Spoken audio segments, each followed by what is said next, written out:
Good day, everyone. So our lesson for today is about the spiritual self, exploring and the identity and belief. So the Bible verse for today's lesson is Ephesians chapter 4 verse 6 to 7.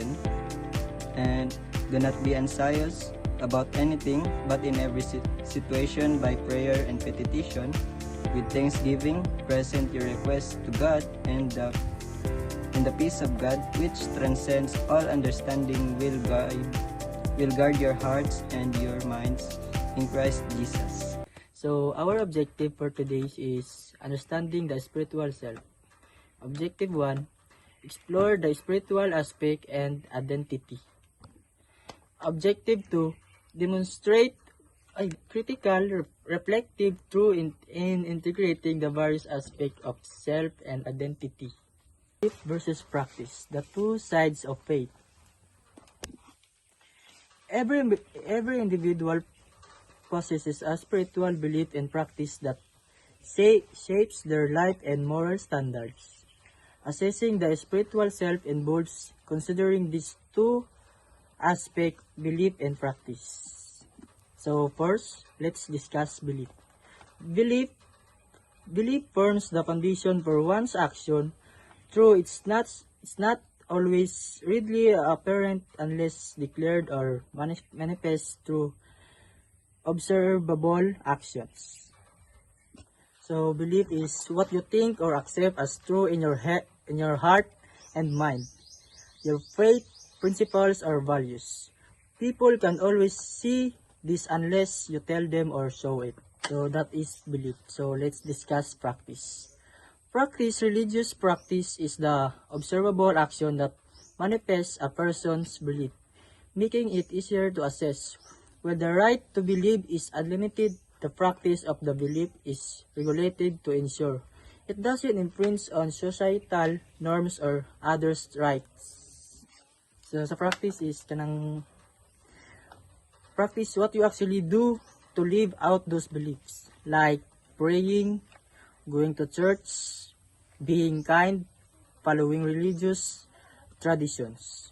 This is visible and easier for others to notice. So that is belief and practice, because ideally belief and practice are consistent, creating a cohesive spiritual self.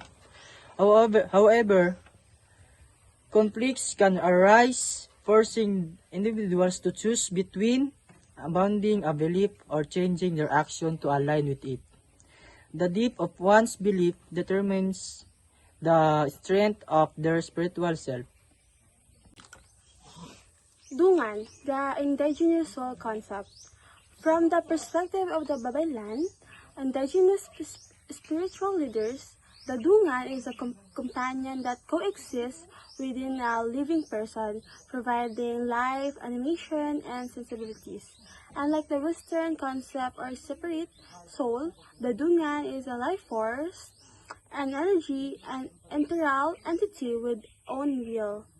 The Dungan can temporarily leave the body at will, particularly during sleep, allowing one to experience dreams. However, its departure while the person is awake can be dangerous, potentially leading to illness or even death. It also refers to willpower, knowledge, intelligence, and the ability to influence others. It is believed that the Dungan chooses its host body at birth and adapt and most firmly fixed within it to prevent being led astray or captured by other spirits. And sudden surprise can cause the Dungan to jump out with self-control returning upon its return. For the Babaylan, traditional healers or spiritual leaders, the Dungan is like a life force or spirit that lives inside a person. It is not separate from the body, like a Western ideas of the soul. Instead, it is the energy that gives life, intelligence, and willpower. The Dungan can leave the body. When sleeping, this causes dreams. If it lives while you are awake, it can cause sickness and even health, like I said from my explanation earlier. If it lives when you are awake, it can cause sickness and health. People believe that Dungan chooses its body at birth and it must stay strong and connected so it won't be taken by other spirits. Sometimes a big shock or surprise can cause the Dungan to jump out, but it returns when the serf regains self-conscious. In short, the Dungan is the life energy or spirit inside you. It gives you strength, knowledge, and life. If it leaves, you get weak or sick. Rituals and ceremonies. Why we engage? Rituals, whether daily routines or religious ceremonies, are patterns behavior that signify commitment and identify within a group. Religious rituals, often public, manifest a community beliefs, values, and ideas, declaring what is considered good, bad, and appropriate and acceptable. We have in rituals and ceremonies we have three. First one is promoting cooperation, and this is rituals foster cooperation, assuring members that others are committed and not free riders. The willingness to make a sacrifice like fasting or enduring discomfort. This must demonstrate trustworthiness and deep beliefs. Second is building bonds.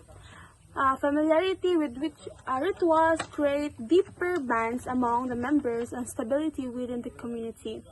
The regular repetition of ritual elements leads validity and sacraments of the religious system. The third is ensuring survival, higher commitment, often seen in adherence to demanding practice leads to greater cooperation, ensuring the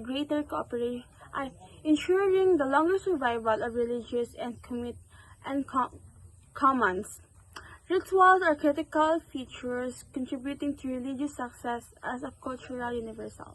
Despite scientific rationality, this practice persists, demonstrating the enduring function in human society.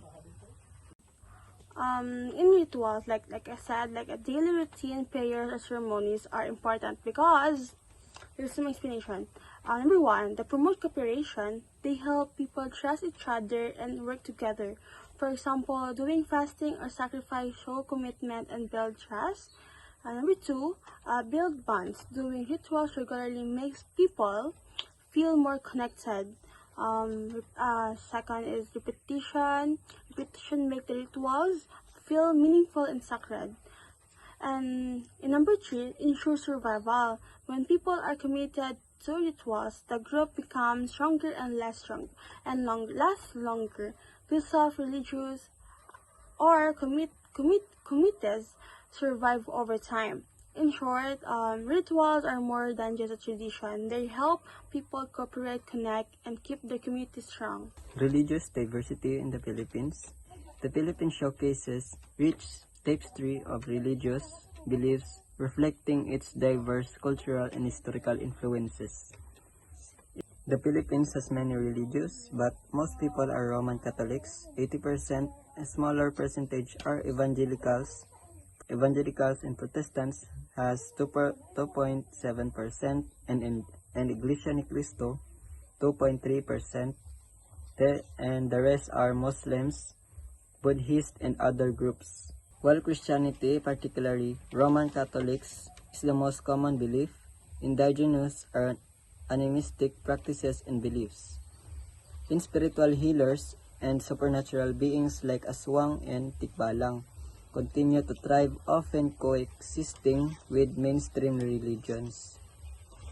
This unique blend creatures a sari-sari, convenient store approach to faith, where families embrace various beliefs for blessings.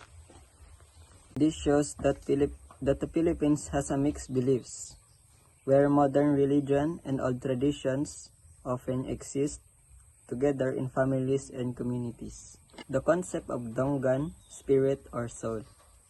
The idea of a soul has been central to human consciousness since ancient times. Early Greek philosophers like Socrates and Plato elevated the soul position, asserting it as the true self that survives bodily death. This concept is also fundamental in most religions.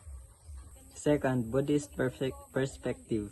Buddhism negates the concept of an individual self or Atman, viewing any sense of persistent eternal soul as illusory. Buddhist view says there is no permanent soul. The self is an illusion, nothing stays forever. Last, the Muslim belief. Muslim believes the soul exists concurrently with the body but survives bodily death, leading an independent existence. In Islam, the soul exists together with the body but continues to live on after death, separate from the body.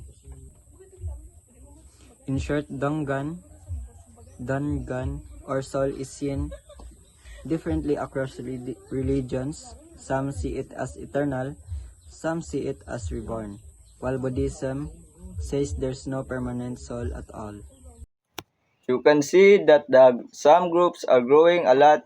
The bright purple bar is so much growing taller, while others are not growing as much. In short, the chart is saying religion groups are increased, some are staying smaller. By 2060, the balance between religions will look different from 2015. The changing religious landscape. According to the Pew Research Center's 2015 study, Christians constituted the largest religious group. However, projection for 2015 to 2060 indicate significant in the global religious landscape. What it means in 2015, Christians were the biggest religious group, but future prediction up to 2060 showed that the numbers of different religions will change. The graph is showing growth and decline of religions worldwide. Reading the graph, each bar represents the size of religion group in billions. The dark purple bars and earlier data around 20. Utang ina. Di mo kadyo. Bigla lang pinagkagyo. Di nga nagpundol. Supernatural beliefs and identity. Right. Supernatural beliefs and identity. Debates on the existence of the supernatural have persisted throughout history, profoundly impacting the formation of oneself. Wherever God or the idea of God came first, these beliefs permeate an individual being, guiding moral decisions and actions. People often seek community of shared faith when migrating, finding assurance and solidarity. Major life decisions such as marriage are often influenced by religious belief, sometimes with extreme consequences, as seen as tragic case of temple members in Johnstown. One's spiritual identity is deeply intertwined with the core tenets of their religion. For Christians, is the belief of being created in God's image. For Buddhists and Hindus, the goal is to reach nirvana. For Muslims, is a submission to Allah. People have always argued wherever the supernatural like God's spirits or high powers really exist. This belief shapes a person's identity, who they are, because they guide how they think, act, and make choices. When people move to a new place, they often look for others who share the same faith to feel safe and supported. Religion can affect a big life decisions like marriage or family choices. In some cases, strong beliefs can even lead to extreme outcomes. Example, the Johnstown tragedy. Every religion has its core goal that shape identity. For Hindus, it's reaching nirvana, freedom from the cycle of rebirth. For Muslims, is submission to Allah, fully growing God's will. In short, beliefs in the supernatural deeply influence who we are, the choices we make, and the communities we join. Thank you.